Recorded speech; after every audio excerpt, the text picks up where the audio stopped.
Bismillah, alhamdulillah, wassalatu wassalam ala rasulillah. Brothers and sisters, assalamu alaikum wa rahmatullahi wa barakatuh.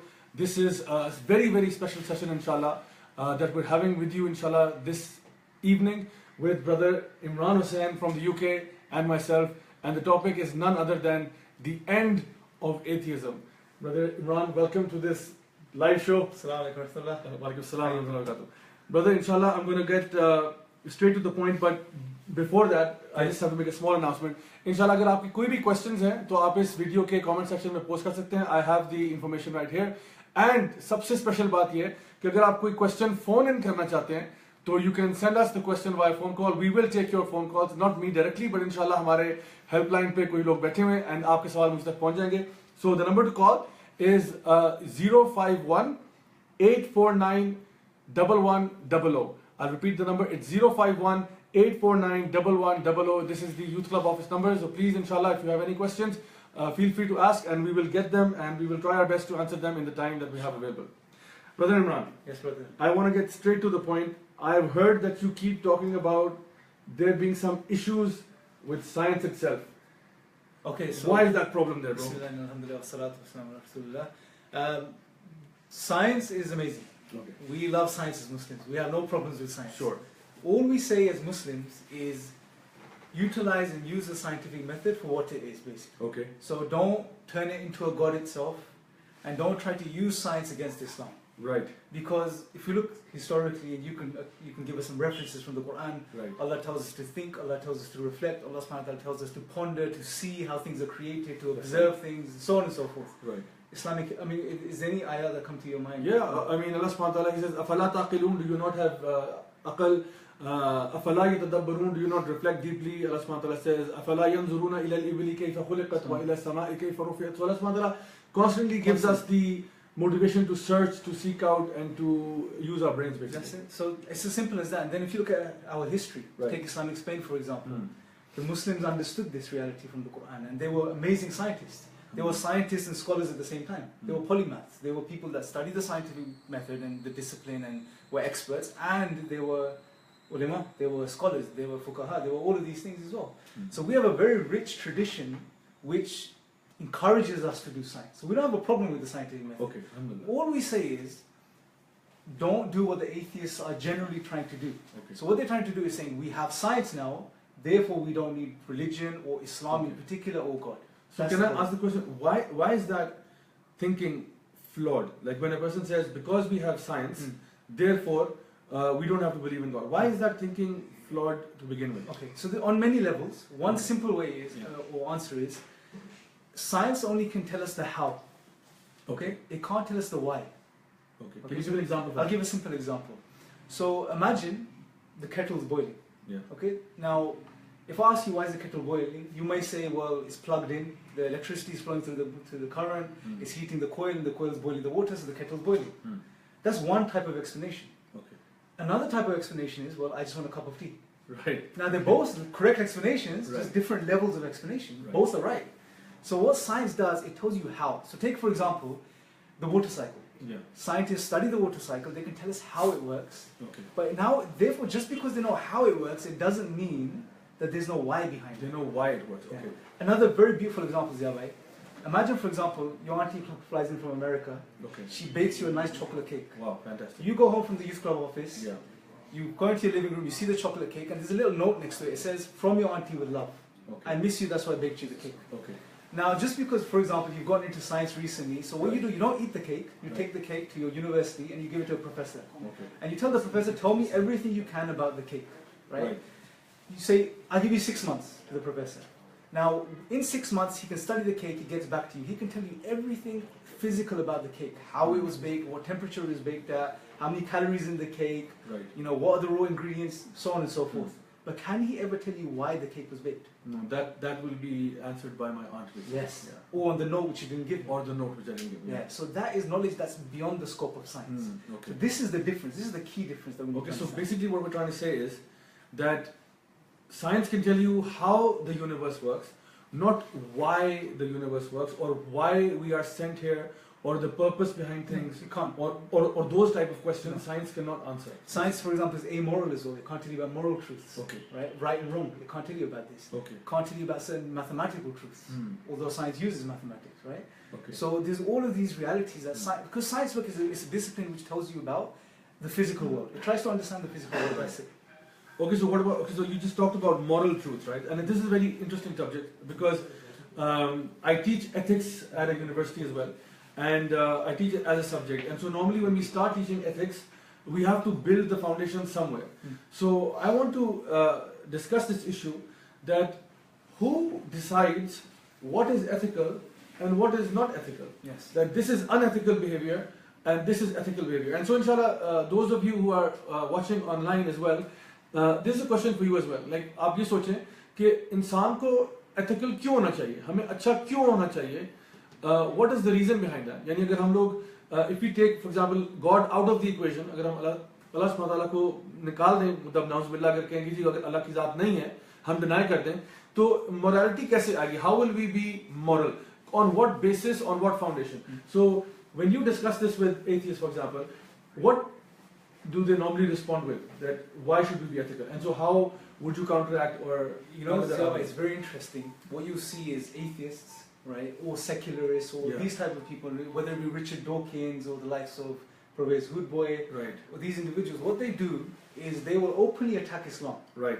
This is wrong, this is bad, this is incorrect. Although they don't have a shred of understanding of what Islam is, a shred of understanding of the Arabic language, or a shred of understanding of how to understand the Quran, right? They don't know this. But still they feel they have the moral high ground to challenge Islam, right? However, when you ask them a very simple question, okay, that's very nice you're asking me this, but where do you get your morality from? Is it objective on your worldview? Worldview meaning what you believe as atheists, right? So this is their worldview. Our worldview is Islam. True. So on your worldview, how do you make sense of morality? Is it objective? And when you ask them this question, they don't have an answer. They can't make sense of objective morality. I don't know how you will say it in Urdu, but it's a type of morality which is not dependent on you or me or another group of people. So it's beyond human subjectivity. True. Okay. So do you see the point? I understand. So they don't have a foundation for that. And I think something we need to really touch upon, bro, is why is this? It's not only morality, rationality, consciousness, all of these realities, even many more things, order within the universe. Atheism can't make sense of any of these things. The reason is because of their belief. What their belief entails, or what it points towards, is everything in the universe, everything that exists, the entire universe, us as human beings, this table, this computer, that camera, all of these things are eventually, if you reverse the tape back, all the way up to the beginning, are the result of blind random physical processes. Right. It was an accident. It was an accident without any intention, any intelligence, any creator, any cause, any purpose, nothing. Just random physical atoms just whizzing around. You know, like a Pepsi bottle. You know, you have the fizz. Just random fizz. That's what they say. Right? So how do you go from random fizz to now us having a somewhat intelligent discussion about these topics?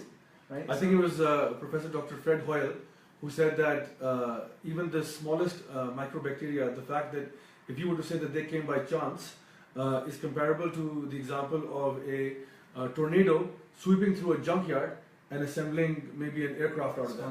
So it says it's that nonsensical to say that, you know, random particles colliding with one another and something which makes sense came out of it. So we were actually talking about this with Brother Nadeem the other day, about the design indicates designer argument, about how wherever there is a design, there has to be a design as well. So inshallah, I wanted to focus on this concept of morality once more. I remember once I was having this discussion with an atheist, and he came to my house and we had this long, epic 4-hour discussion. And in the discussion, the point came to talking about, you know, morality basically. And I asked him the question, and so sometimes you have to be a bit crude to get the point across, right? So I asked the question, I said, you know, what is your moral ground where you say, okay, this is right, this is wrong? And so he went off on a tangent, कुछ सवाल इधर उधर पूछा उसने. फिर उसने पूछा मुझसे, he's like कि आप मुझे बताएं कि homosexuality जो है, is it wrong or right? मैंने कहा, according to me, homosexuality is not on because Allah subhanahu wa ta'ala has made it forbidden in the Quran and so on and so forth, and we have the people of Lut and so on. So he answered back, he says, I think it is perfectly fine and it's okay. So I thought, okay, let's take this opportunity to discuss with him what his level is at, right? So I asked him about, for example, does he consider incest? And I'm sorry for being a bit crude, but the thing is कि हम लोग ये बातें discuss करते हैं ताकि हमारा अपना concept clear हो जाए कि जो भी लोग इन बातों को discuss करते हैं बड़े openly और बड़े जोर के साथ कि नहीं ऐसे, उनको कहीं ना कहीं उनको रोकना पड़ता है जाके. So मैंने उससे ही पूछा कि चले homosexuality को तो आप कहते हैं कि बिल्कुल ठीक है, तो आपको क्या लगता है कि incest भी ठीक है, यानी having relationship with your family members, that's also okay. And then he went into this scientific discussion कि you know what, उसने ये भी कह दिया कि हाँ, I believe कि if it's with your sister and if it's done using यानी contraceptives, then even that should be permissible. This is a person from Pakistan. अच्छा, I asked him कि do you have a sister? He said no. So I thought that's why he's saying it, because उसकी अपनी कोई बहन नहीं है, इसलिए वो ये बात बड़े डंके की चोट पे कह रहा है, बड़े जोर से कह रहा है कि नहीं, if it's like that, because the only reason he had why you shouldn't do incest is because you will have retarded babies. So I said, okay, if you use contraceptives, is that okay for you? He said, so he thought about it, और फिर कहता है हाँ ठीक है, कोई मसला मुझे नजर नहीं आ रहा. So because his parents were waiting outside, I asked him, okay, what about relationship with your mother? And so I'm sorry I had to be this crude, but उसको कोई और तरीका समझ नहीं आ रहा था कि मैं बात कैसे समझाऊं. And because he had a mother and she was waiting outside and she was a very decent woman, he began to think. And then I had to be a bit more graphic and I had to be a bit more explicit. And I explained to him that this is what you're saying. This is what you're saying. And जैसे जैसे मैं repeat करता गया ये बात, आप यकीन करें उसका चेहरा जो है ना वो लाल हो गया. His face grew red. And then he just blew up and he said, you can't say that about my mother. I said, there you go. You just now, अभी आप थोड़ी देर पहले कह रहे थे कि नहीं, if there is consent available, everyone can do whatever they like and कोई morality नहीं होती, जो चाहे बंदा कर सकता है. But इस पे अब आपको तकलीफ हो रही है. So how do you decide what is right and what is wrong? There is no other answer except to say the one who created you knows best what you should do and what you should not do. Inshallah. So have you ever encountered a similar situation where people end up with this mixed emotion with regards to morality? It happens all the time. It's across the board. This is the thing, Zawad. There is no consistency in the worldview. What you कहते हैं ना, like you said, they may say with confidence, but would they apply it in their life? Never. They will never apply it, right? So that shows clear contradiction within their life, right? How could you even live like that? Right. You believe one thing intellectually, but then you practice another thing, socially and personally. It makes no sense, and this is the problem they can't escape. Because on atheism, like we said, everything is a result of nothing, randomness, right? And out of randomness, you don't get concepts like objective morality, right? And things like this, or cognitive, or any order basically out of chaos. You know, look, Zama, I'll give you a simple example, just for the viewers and make it easy. Right. Okay. देखिए इसमें पानी है भी, ठीक है? अगर इसको खाली कर दे, बिल्कुल. Leave an empty bottle here in the youth club office. All of us leave. Shut the door, seal it for 1,000 years. Okay. 1,000 years later, your generation, next few generations, mashallah, scholars, inshallah, they come in, they open through the building door, come in, they find the bottle. If there was no water here when we left it, would this bottle be full of water? No. No, of course not. Never. Because if there's no water to start with, there won't be any water, even if it's 1 million years later. True, that's true. So if there's no order to start with, you're not going to get order later on. Later on as well. Right? Because sometimes they argue, well, you know, millions of years, time, you give enough chances to it will happen. No, but the thing is, if I don't have 10 pounds, I can't give you 10 pounds. True. If there was maybe, you know, some water, another liquid, and then it changed into a different, that's a different, even then, the chances are very small. But if there's no water to begin with, there's not going to be any water to end with, right? So on this point, very important, I think the discussion can be taken to an even more fundamental, basic level. When an atheist comes to us as Muslims and he argues with us, right? He says, your Islam says this, let's have a rational discussion about God. We have to ask them a simple question. अच्छा भाई, आप rationality apply करना चाह रहे हैं. आप try, मुझसे आप rational conversation करना चाह रहे हैं. What does this imply? This means you think you're rational. You can reason to truth. We can have a discussion and come to truth. Yes, we agree. We are rational. But on your worldview, how do you make sense of rationality? How do you account for it? The answer is they don't have an account for rationality. Again, the same point. What is rationality? It's ordered thought which we can use to come to a conclusion, a true conclusion, right? But if there's no order to begin with, no rationality to begin with, you're not going to end up with rationality or rational minds like we have today, right? So on this point, what they have to do is either one or two things. They have to reject their worldview, because they can't reject rationality. True. If they reject rationality, then they're mad. Then you can't have a discussion with that person no more.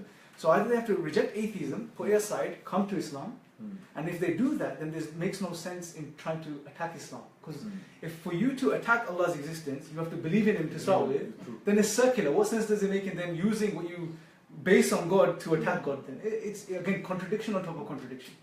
And it's very important that we expose this, bro, because there's many people they don't question this. You see Professor Richard Dawkins tie suit पहन के आ गया है, बालों को कंघी करके nice glasses पहनी है, PhD है, ठीक है ना?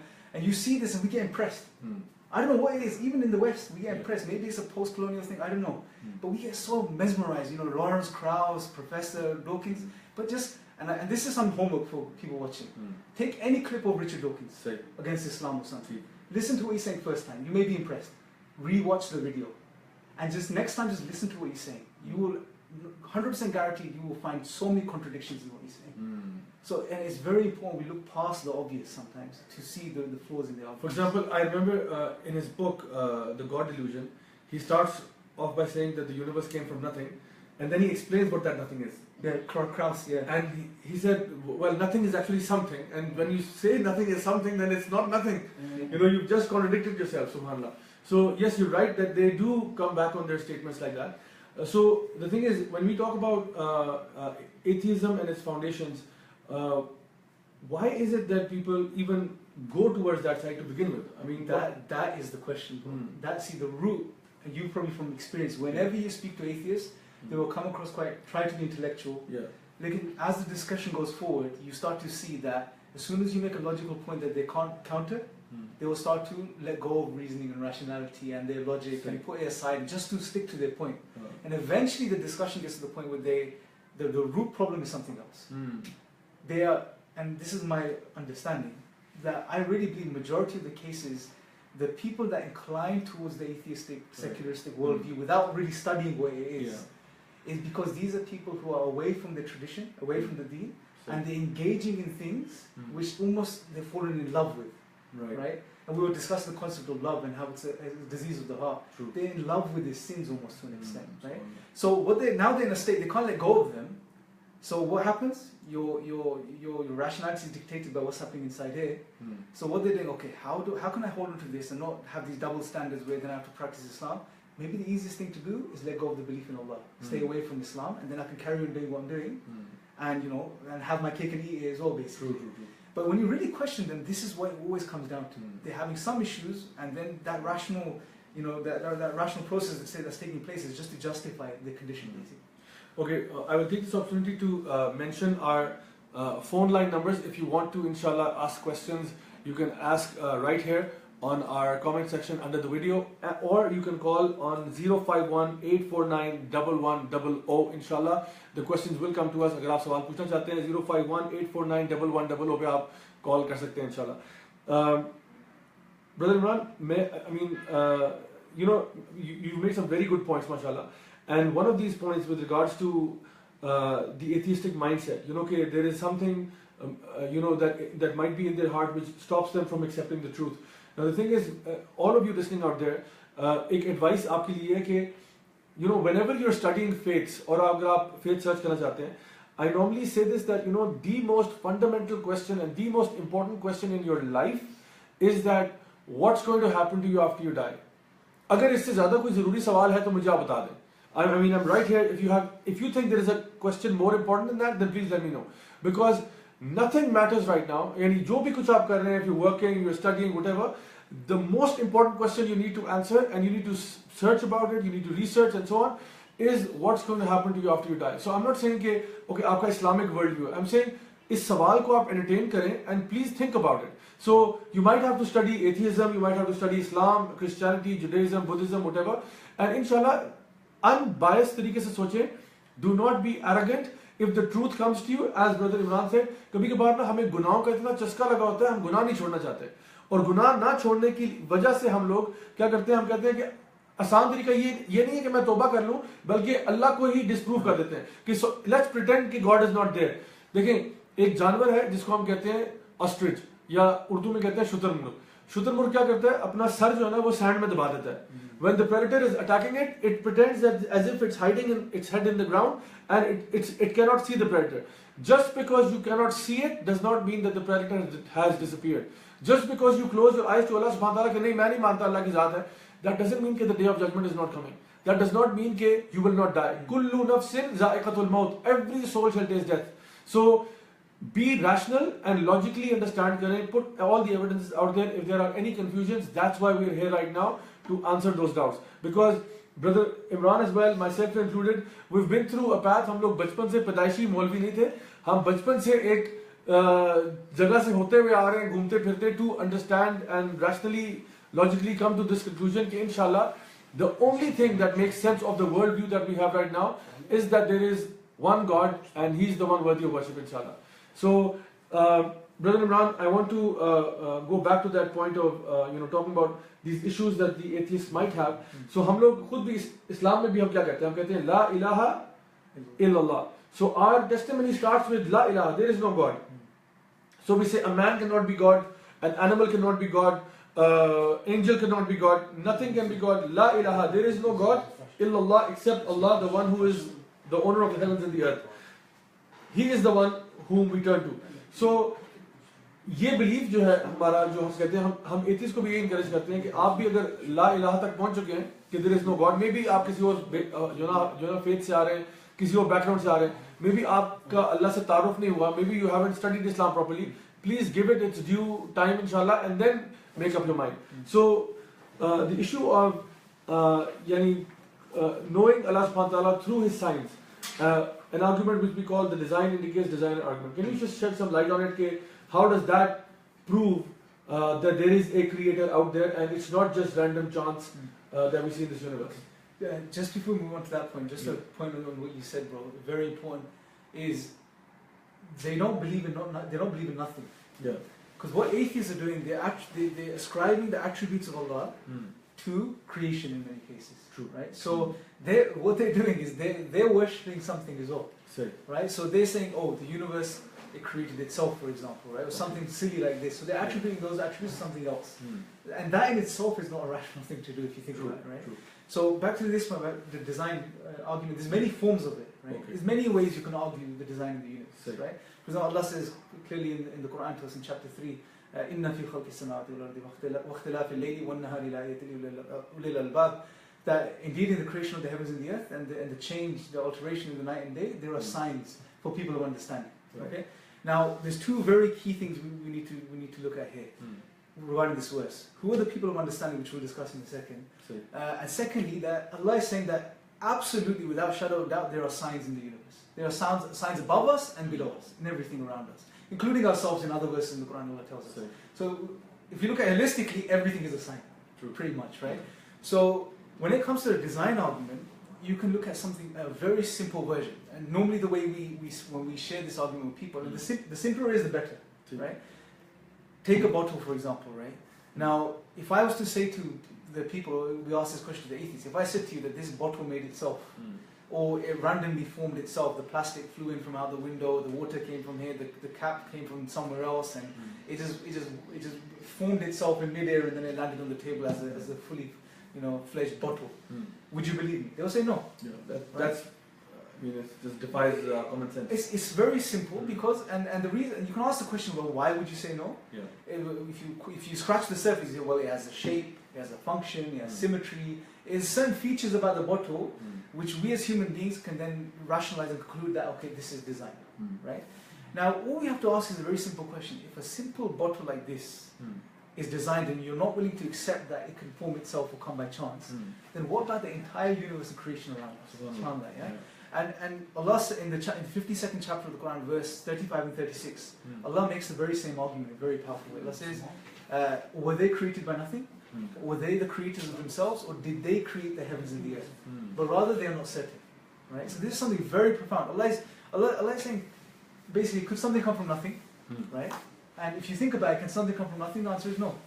Can something create itself? Well, no, simply. And then the only real option is that it was created by something else that was uncreated. And we can discuss this in further detail if there's any question. We have a question, and this is I knew it. I knew it was coming. From the brand new phone. वो कहते हैं ना वो एक I'm sorry मुझे कह रहे हैं उर्दू ना बोले लेकिन ये उर्दू में बोलना पड़ेगा. वो कहते हैं कि लिफाफा देख के ना हम खत के कंटेंट्स बता देते होते हैं. ठीक है? So ये जब आ रहा था ना मुझे पता लगा कि सवाल कौन सा आ रहा है. So the question is, brother, if God is so merciful, then why are Muslims dying in the world? Okay. It's that The problem epic of evil. question of problem of evil. Now well, yeah, let's expand the question. Why Yeah. are people dying in the world? Why are people dying in the Because world? we don't limit the mercy of Allah to Muslims alone. Yeah, right? true. So It's on everything. and that is a lack of understanding on the part of any atheist that may be watching as well, because they don't really understand who Allah is, right? Firstly, now this is known generally as the problem of evil, right?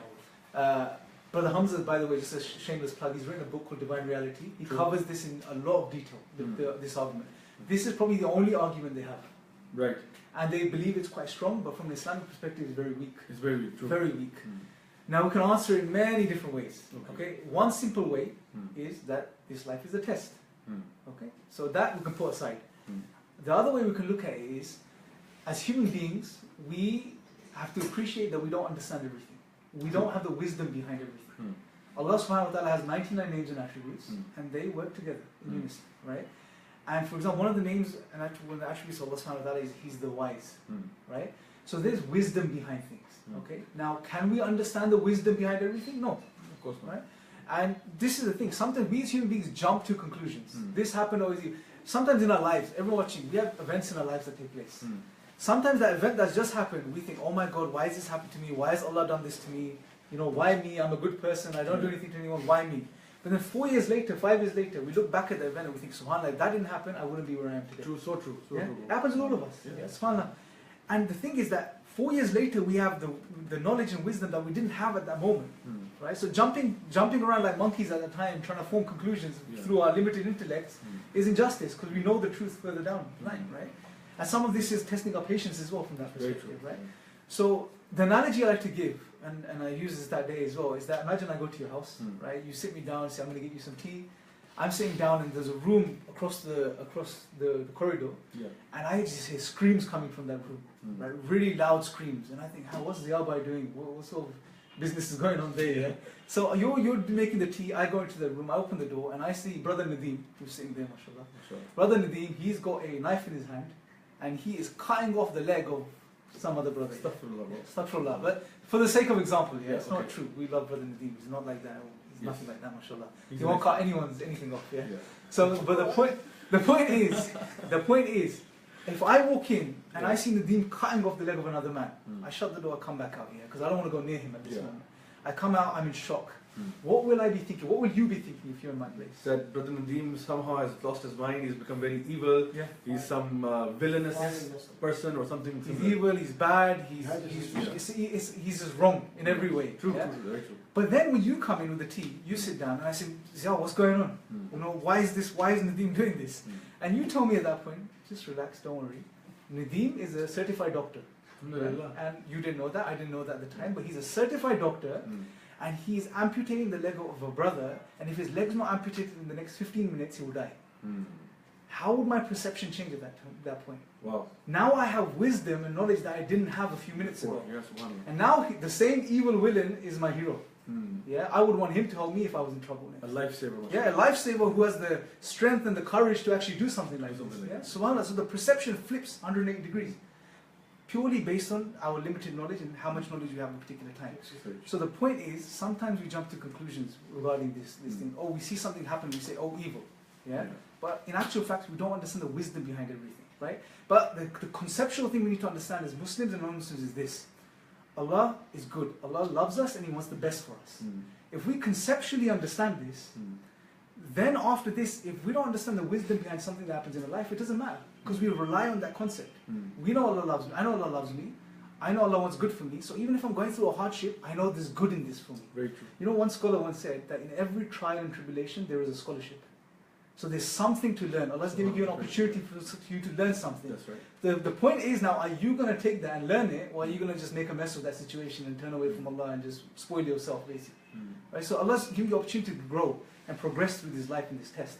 But this is a case of understanding. And another thing, obviously, you know, there's another aspect to this. Allah, and you can touch upon the verse probably, bro, is where Allah subhanahu wa ta'ala says, you know, much of what happens is due to what we earn with our hands. Yeah, that's right. Yeah. Because I think you've explained it really well, mashallah. You know, I'd like to mention an anecdote or two to just drive the point home. And the thing is, Allah subhanahu wa ta'ala mentions in the Quran about these difficulties happening because of our own actions, right? So He says, وَمَا أَصَابَكُم مِّن مُّصِيبَةٍ فَبِمَا كَسَبَتْ أَيْدِيكُم وَيَعْفُو عَن كَثِيرٍ. That whatever of misfortune befalls you is because of what your hands have done. That's just one point of it.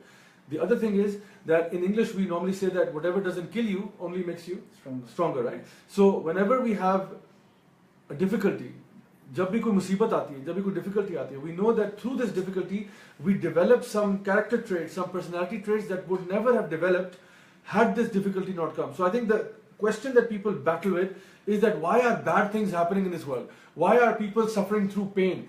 I'll ask you and I'll ask our little studio audience here as well.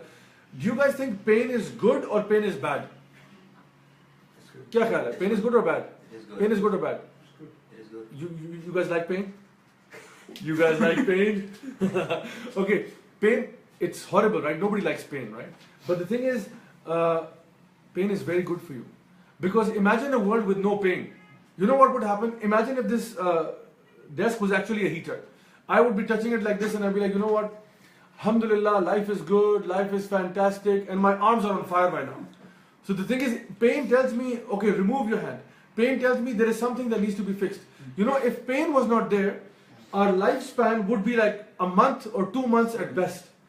That would be our lifespan. If there was no pain, a child would be falling over with the head broken, and not crying. And the mother would never know what's wrong with my child. You know, so subhanAllah, even in pain there is a mercy from Allah subhanahu wa ta'ala. Do you guys think vomiting is good or bad? I think it's not pleasant. No one likes it. It looks bad, right? Vomiting is, nobody likes vomiting. It feels bad, it looks bad. I almost experienced it. How about diarrhea? Diarrhea is good or bad? It's horrible, right? It's all happening right here, live in the Islam office. Diarrhea is bad, vomiting is bad, right? These are horrible things. Pimples are good or bad? Pimples, right? Pimples are bad, right? Do you know there is so much hair in pimples? There is hair in vomiting and there is hair in diarrhea. Imagine if you ate something like that samosa you keep talking about, bro. Samosas. That epic samosa chaat with the few samosas. Day that was off for like 2 weeks or something. You know, that samosa chaat is food poisoning in a platter basically, right? So you eat that and your stomach is all messed up because it's poison. Imagine if the body didn't reject it through vomiting or diarrhea. You probably end up dead in 3 days. Yes. So ये अल्लाह की बहुत बड़ी मेहरबानी है, अल्लाह का रहमत है कि ये चीजें होती हैं लाइफ में. And you know, as I mentioned, whatever doesn't kill you only makes you stronger. I'll mention an anecdote, short anecdote. You know, there was this brother who flew in from the US and he was living here, but he just came here a few days, and his family was traveling to Peshawar, and his father, mother, and the driver, they passed away in a traffic accident. So he had no other family. He was staying with his grandfather and grandmother, who were also very old. So when they went to see him, he was devastated, obviously. And he was a very, 20-year-old guy who's been living in the States, very, sort of away from the deen, not very practicing. But 4 months later, he became very practicing. Very practicing.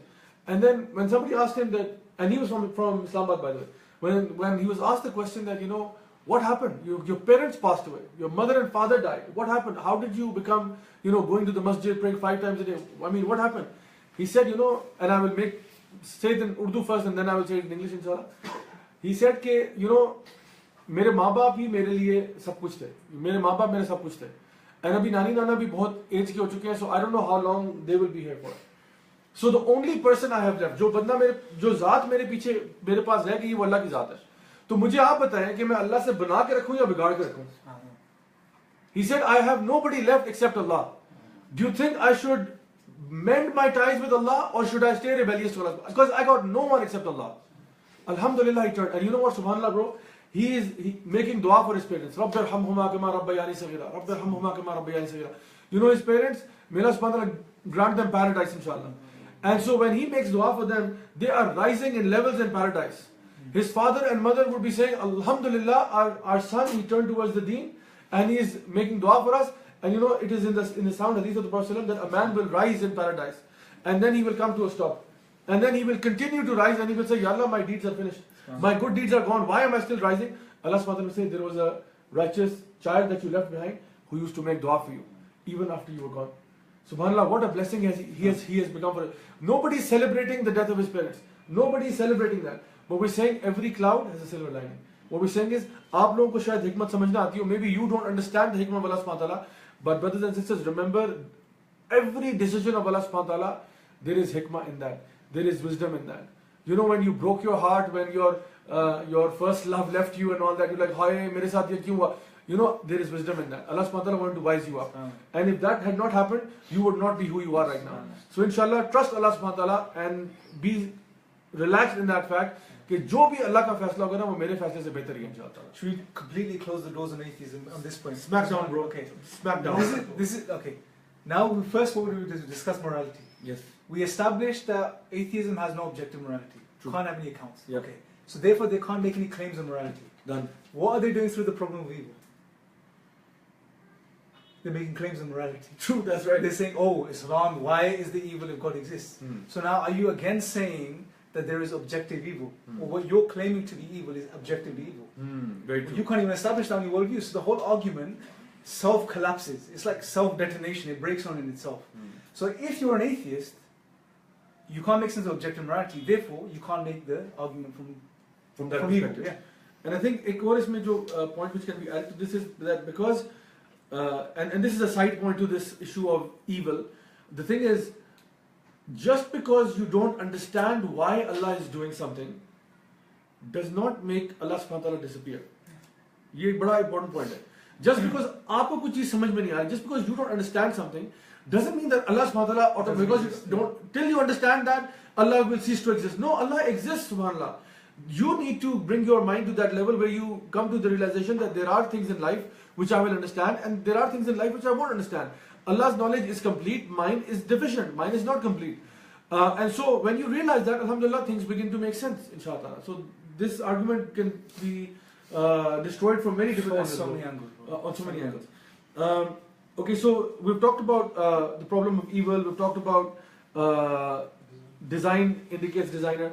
I want to talk about religious observations and religious phenomena. If you want to shed some light on that, how can we, through that, prove that yes, even through religious beliefs, we find that there is a sort of similarity between different faiths, or the fact that people have believed in the existence of one God throughout time. So this is a very powerful argument, and from our tradition, I think it is very important. Yeah. Because we live in the time of scientific rationalism. Yeah. Even Muslims, whether Pakistan or outside of Pakistan, we, through our educational institutions, we were indoctrinated into having this foundational idea that, oh, I need to rationalize everything, Yeah. right? But the reality is, in our tradition, we have the concept of, for example, the fitrah, right? Which is this nature, this first nature that Allah created us upon, right? We know there's the verse in the Quran where Allah subhanahu wa ta'ala says that He took us out of the loins of Adam and Islam, and then we stood in front of Him and He questioned us, "Am I not your Lord?" Yes. And if relating to that, this is where that nature becomes implanted within us, according to many scholars such as Sheikh Jafar Idris and so on.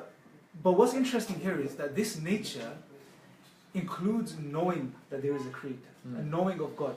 Now we can use supporting evidence from the scientific arena. For example, Justin L. Barrett, Oliver Petrovich, they study children, and what they're seeing is that children naturally and rapidly develop this idea of causal agencies. Meaning, you show them mountains, trees, and things like this, and you ask them where did they come from. They say there's a cause behind it, there's a creator behind it, right?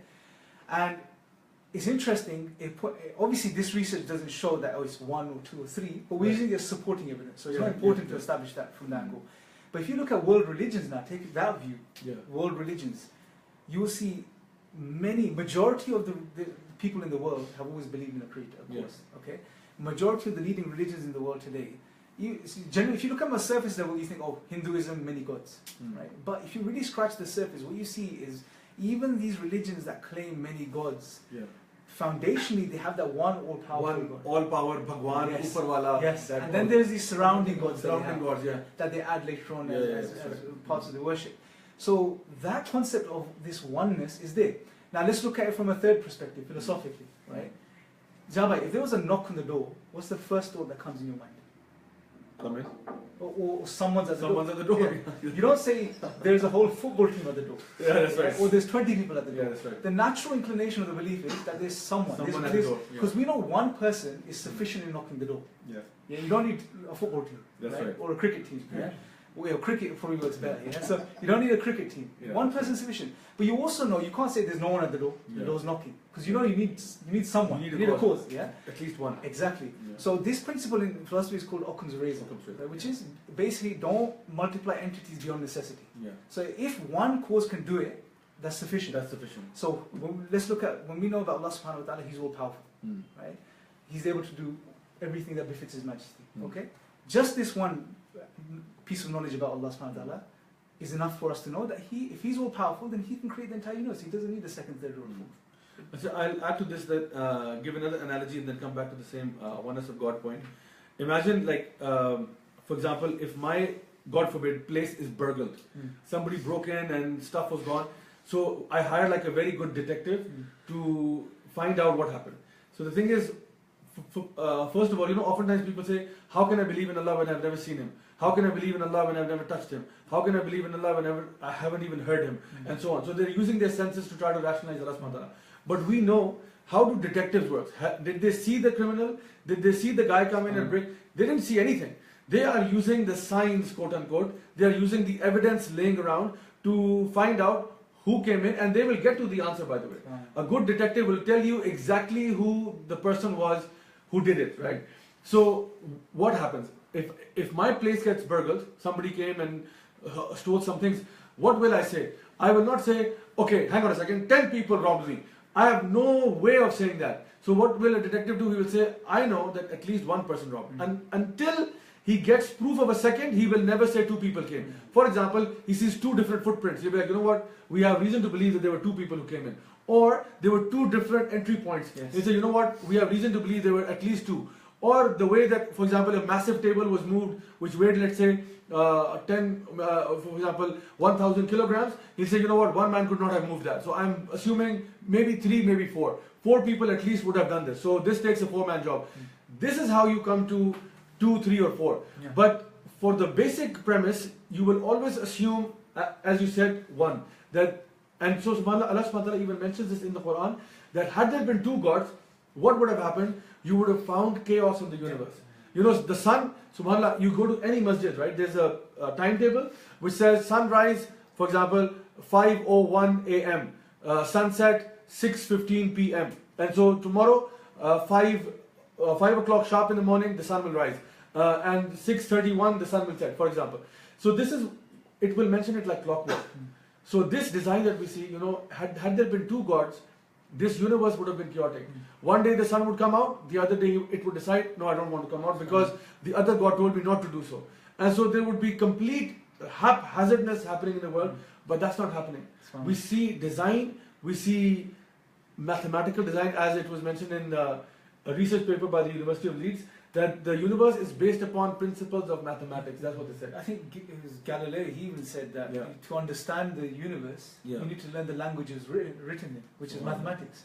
Right? It's fine. And this is, look, the simple proof of this is this. When you go to your math class next time, you can even ask this to your professor. You can do sums and mathematical calculations on the board, apply it to the real world, and it matches. It fits. Right? It makes sense. You can make sense. So there's this clear link that the laws that govern the universe are mathematical in nature. It's order. These laws don't come from nothing. They come from a legislator, a lawgiver. That's right. So any way you look at it, these are clear signs that point towards Allah subhanahu wa ta'ala. I'd like to add to this another example. This is towards looking at the signs and reflecting back on Allah subhanahu wa ta'ala. And उन लोगों के लिए जो लोग doubt करते हैं, यानी for example कि कैसे हो सकता है सारा कुछ, mashallah, brother Imran is wearing a hoodie, right? And this hoodie has been designed. आप लोग सारे मानते हैं ना कि ये hoodie design हुई है. This hoodie has been designed, right? ये खुद तो नहीं आई ना, खुद ब खुद तो नहीं पैदा होगी. You obviously got it from a store, and that store had a designer who made it, and then somebody who stitched it, and somebody put the zipper on it, and all that. So the hoodie was designed by a designer, and it was made by some manufacturer, and it was done like that. If somebody believed it came by chance, we would call him what? We would call him crazy. पागल कहते हैं क्योंकि पागल आदमी के बंदा ये कि नहीं इमरान भाई ये खुद ब खुद आई है, आपकी हुडी जो है ये आसमानों से उतरी है और खुद ब खुद मिली है और जिपर लग गया और सब कुछ खुद हो गया. We say this guy is crazy. Okay, so this is a good क्या कहते हैं hoodie that he's wearing. What about like a peacock? Have you guys ever seen a peacock? The peacock's feathers, right? जिस तरह उसका ऊपर pattern बना होता है. So the hoodie has a designer, but the peacock.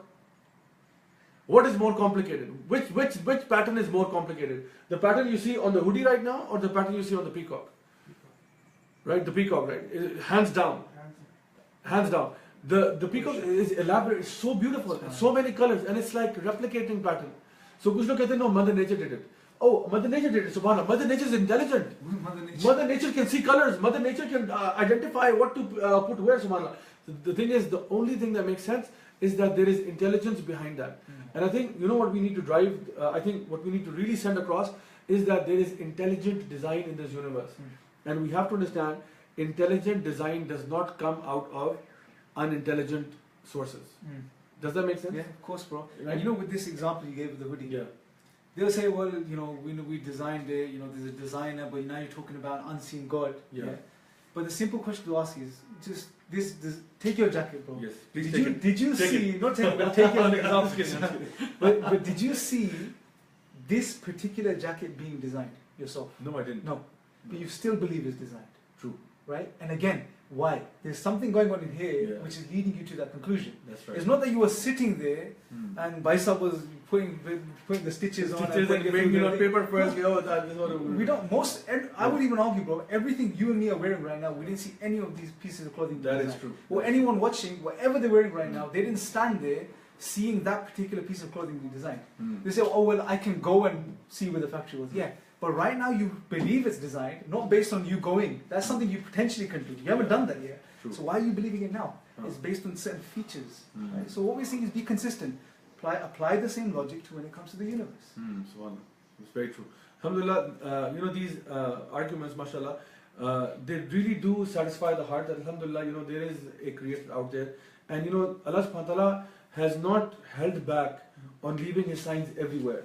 You know, like the people will say that if you want to discover Allah subhanahu wa ta'ala, you know, and you see, for example, if you are in like a desert and you see the footprints of a camel, how sure are you that a camel has gone by? 100% sure. Like you won't say, oh no, a cat passed by, although the footprints are that of a camel. You won't say a dog passed by. You won't say a cow passed by. You say no, this is a camel because of the footprints. You never saw the camel, you never touched it, you never tasted it, you never heard it, but you were convinced that it is a camel because of the signs. Likewise, my dear brothers and sisters, Allah subhanahu wa ta'ala has shown his signs everywhere in the universe. Allah subhanahu wa ta'ala says we will show them our signs in the afaq, in the universe, wa fi anfusihim. Until, we will show them the signs in the universe and within themselves until they will believe that this is the truth from Allah subhanahu wa ta'ala. So, thoda sa na aankhein khole. Open your eyes and look at the world around you. Look at what Allah subhanahu wa ta'ala has created, and Allah subhanahu wa ta'ala challenges us. He asks us in the Quran also that look at how I made the camel, look at how I spread the earth, look at how I created the mountains, look at how I raised the sky. Do you see any cracks? Hal tara min futur? Do you see any cracks in it? Allah subhanahu wa ta'ala says, I've created the sky without pillars. Can you create something like that? So just think about it. Can you ever create a roof over your head with no walls and no pillars? SubhanAllah, we think we are, mashallah, so technologically advanced and we have this and that and the other. But SubhanAllah, we can create a roof without pillars and without walls on the sides. Allah subhanahu wa ta'ala made a roof over our heads and He calls it Saban Shidada, the 7 strong skies. And so this is something without cracks, something that's changing dynamically all the time. Our cracks, our roofs develop cracks on it, they lose the paint job and all of these things happen. It's wear and tear. SubhanAllah, this sky has been there for like millions and millions of years and still going on, SubhanAllah. And so this roof over my head has a designer. What about the sky over your head? That came by chance, SubhanAllah. How can you even get to that level? So I think it's a matter of opening your eyes and rationally, logically, with sincerity, seriously, thinking about what Allah has done. Bro, can you just mention about those people who will be guided? Like, for example, those people who reflect. What are the qualities that we need to have in order to find guidance and to identify the signs of Allah subhanahu wa ta'ala? You know, bro, this is something very important. Is it all boils down to sincerity, the condition of your heart. Right? And Allah mentions this in verse 191 of Surah Imran as well, where Allah says the people of understanding are those who remember Allah. who are aware of Allah. They're in constant dhikr of Allah subhanahu wa ta'ala, through reflection, through salah, through all of these different means. And they reflect over the universe. So they do both of these things. You know, we see atheist scientists, they're studying the universe. Right. They see the design. This is what people like can say, oh well, there's the appearance of design, but it's not really design. What nonsense is this? Yeah. They can't deny it, but then they try to dismiss it, Yeah. which is silly. So Allah is saying, start with sincerity. Yeah? And this is very important. And an analogy you can give, bro, is like, imagine there's a traffic light, right? Just down the street here in Islamabad. You know what you see the traffic light, but you know why the traffic light is there. You know when it's red, you stop. When it's yellow, you get ready. When it's green, you go. Yeah. Now imagine you bring a guy in from a village unheard of before, who has never seen civilization before, and you take him down the same street. Now both of you will be seeing the same traffic light. Yeah. For you, you know that it's a signal to stop, get ready and go. Yeah. To this guy, he's looking at, he's like, mashallah, decoration, Decoration. achhi lag rahi hai. Disco lights. Disco lights chal Yeah. rahi hai, mashallah. So you see, so you're seeing the same thing, Yeah. but because of your understanding, your perception is different of the same reality. So what we're saying is that the signs are all there. But Allah's saying the signs are definitely there. But if you're an atheist, if you're insincere, you're blind to them. And if you want to see them, you have to be sincere. And Allah gives the criteria of the people who have true understanding of Allah, who start with Allah and remember Allah, who incline to the natural state. This is natural to Allah. Let's transcend the whole rationality. It's natural to believe in Allah. True. It's natural. Start remembering Allah, be sincere. And also you need to be someone that understands the need that you have as a human being to be reliant and dependent on Allah. You know, Allah speaks about people who think they're self-sufficient in the Quran. And Allah leaves them to their state. You think you're self-sufficient, carry on. But if you see your state, like I spoke to a guy yesterday, and he was saying, he said, why has Allah done for me? You know, why should I believe in Him? How is He affecting my life? And he's looking at himself, and I'm looking at him, and I'm thinking, subhanAllah, you're sitting, your lips are moving, you're speaking, you're talking about Allah, you're moving your body, getting all excited, you're doing all of these gestures, but you don't see this as a sign. Who's keeping you alive? Who's keeping you functioning? Who's keeping you moving? Who's keeping you thinking? There's many people that are brain dead. There's many people that are in wheelchairs. They can't speak. They can't even eat food. He was saying they're eating pizza with us, mashallah. I think, subhanAllah. You know, I'm impressed. I'm thinking, subhanAllah, look at the mercy of Allah. You have a guy sitting here who's questioning Him, yet he's enjoying the blessings of Allah. He's eating pizza. True. Yeah, subhanAllah. But again, it's about perspective. It's about seeing things for what they really are. And Allah has given us the ability to do that. And subhanAllah, bro, and touch upon this here, bro. I really want to, it'll benefit me as well, I'm sure everyone else, is how Allah subhanahu wa ta'ala has favored us above all creation. You know, and how we just trample over this mercy, bro.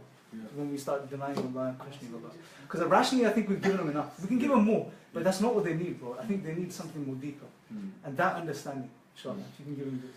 I think, you know, you mentioned some very good points here. You know, just the fact that a person, I mean, I've had this person talk to me about the blessings of Allah subhanahu wa ta'ala and try to question them, ke, exactly यही सवाल कि मेरे साथ में मुझे अल्लाह ने किया क्या. And I was thinking that, you know, as you mentioned, you know, he's eating pizza and all that. I was thinking, subhanAllah, there is a piece of flesh in your mouth that is allowing you to speak. If you move your finger like this, it's not going to talk. There's no piece of meat in your body that will speak, right? But there is a piece of flesh in your mouth which is allowing you to speak words, and I can understand them and comprehend them. Tell me, how on earth is that working? Who allowed this piece of flesh to speak? And who allowed your eyes with these, I don't know how many hundreds of megapixels to be able to see this high definition vision, and these ears to get this Dolby digital surround sound, and this Core 2 Duo, or I don't know, whatever kind of processor that you have, which will multitask and think of a million things at the same time? How on earth is that happening? And what if Allah subhanahu wa ta'ala made you from an early age not have the capability to think? What if you were mentally disabled? What if there were some other disabilities with you? SubhanAllah, we can breathe the air, we can live this life, you can enjoy the food. What if all the food in this world tasted the same?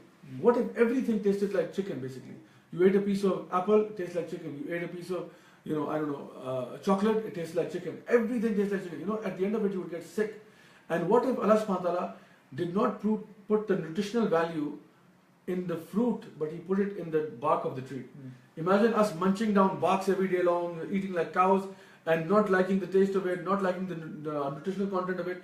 But subhanAllah, Allah subhanahu wa ta'ala created fruits for us, vegetables for us. The best part of the tree, which is the fruit, is the sweetest part, the best part, and that's where all the nutritional content is. This is the mercy of Allah subhanahu wa ta'ala. So you just have to open your eyes to realize that all of this did not come by chance. And so I will mention one thing to my aamtor pe, you know, mention it to my audience as a sign from, when we talk about religions and so on and so forth. एक चीज जो अक्सर लोग बड़ा इसके बारे में, it sends the message across, and inshallah, that is, we live in a world where there are insan, and then there is somebody else also, right? Which we call the jinns. And so, I've dealt with people talking about issues, and very rational, logical people who've come to me and mentioning their issues, they're mentioning their problems. Allah subhanahu wa ta'ala has mentioned in the Quran about this creation called the jinn, right? And Allah subhanahu wa ta'ala says, خَلَقَ الْإِنسَانَ مِنْ صَلْصَالٍ كَالْفَخَّارِ وَخَلَقَ الْجَانَّ مِنْ مَارِجٍ مِنْ نَارٍ. That we have created man from sounding clay, and we have made jinn from a smokeless fire.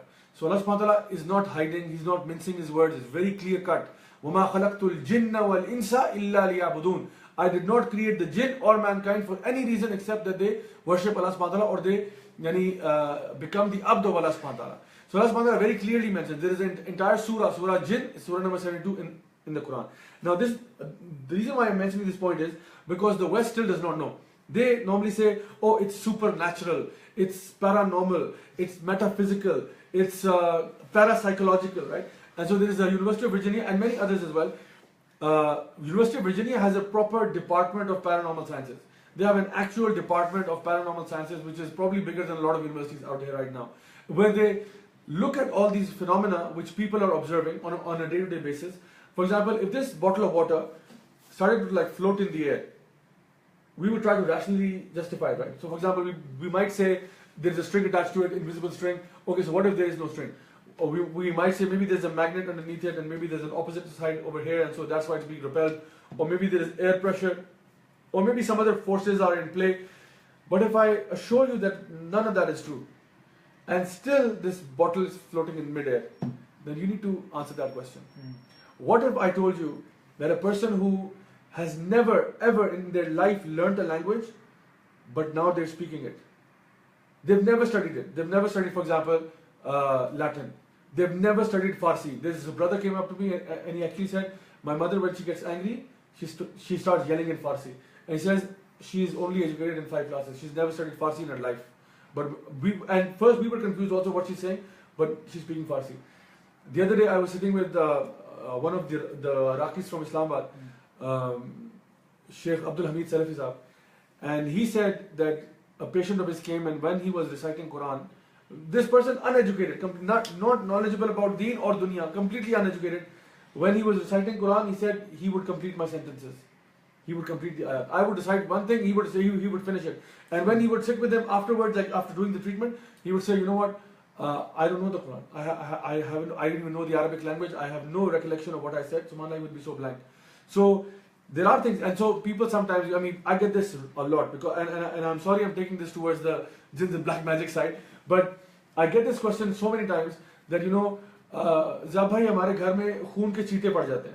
We get like these splatter of blood from nowhere. So okay, scientifically, rationally, where is it coming from? Is there a leak in the ceiling? Is there, what's going on? Is somebody sneaking into the house? Pan, maybe somebody did it unintentionally, whatever. But you take all the evidences, none of it makes sense. So कहते हैं कोई पता नहीं कहाँ से आ रहा है. जहाँ भाई चीजें गायब हो रही हैं, चीजें पड़ी होती हैं, गायब हो जाती हैं. पता नहीं हमने देखा, निकाल दिया, घर से फायर कर दिया, whatever. What's going on? Subhanallah, they don't know. And so when you tell them simple things, like for example, reciting things are breaking in the office here right now. As you're talking about these things are breaking. It's all happening right here in the youth club office. Things are breaking. I think the jinns are not liking this conversation. But subhanallah, so again, bro, we heard a sound. Did it have a cause? It has a cause. Right? So obviously somebody did it. Brothers, Bro, you break it, you buy it. That's the policy here in youth club. So alhamdulillah, when things begin to happen, you obviously realize there has to be a cause. And so, when they run out of all the options, they begin to say, oh no, it's ghosts, no, maybe it's this and that, and they themselves are not sure. I normally say this in my workshops.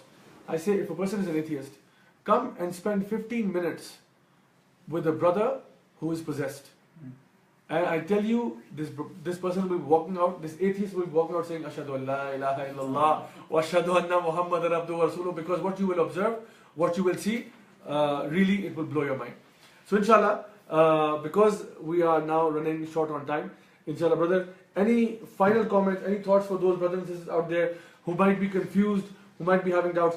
What can we tell them? Would you want to leave them with, inshallah? SubhanAllah, we can carry this on for a couple of sessions, mashallah. Few hours, bro. Yeah. No problem, inshallah.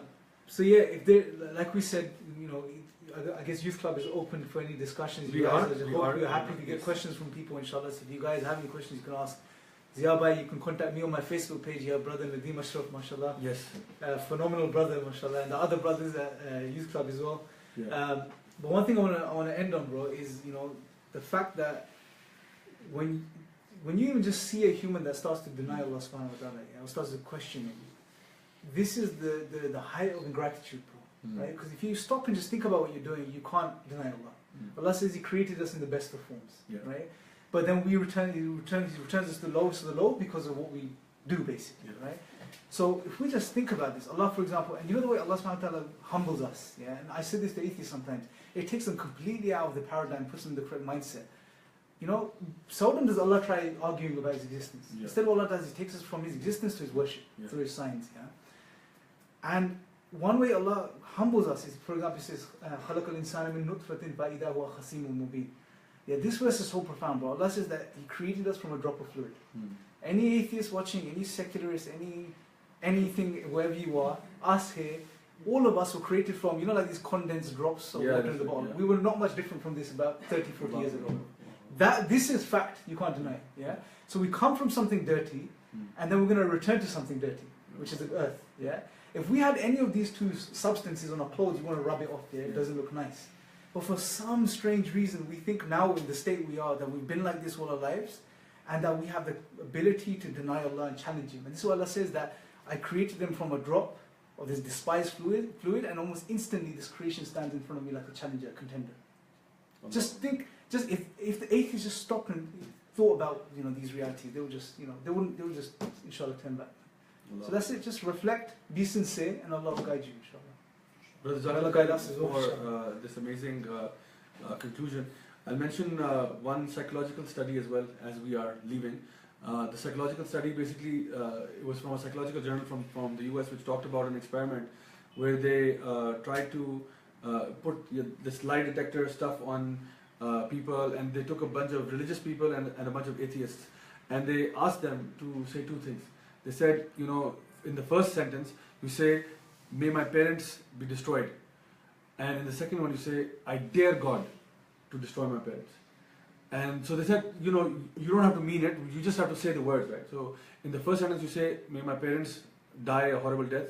And then you say, I dare God to make my parents die a horrible death. Or you say, may my child drown, or I dare God to drown my child.